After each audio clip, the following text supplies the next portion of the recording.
Maganda ito pag na-turn on mo sa cellphone mo.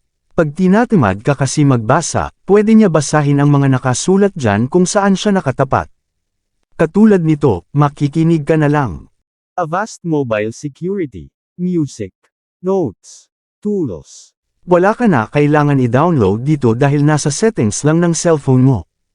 Kaya kung interesado kang malaman kung paano, buksan ang settings ng cellphone mo. Hanapin mo ang shortcuts and accessibility at pindutin ito. Pindutin mo ang accessibility nasa ibaba. Pindutin mo ang select to speak. I-turn on mo lang itong select to speak. Kailangan makita mo itong parang speaker sa gilid, pag nakita mo na yan ibig sabihin okay na. Para magsalita yan, pindutin mo lang ang logo ng speaker, at pindutin mo ang play button. Options.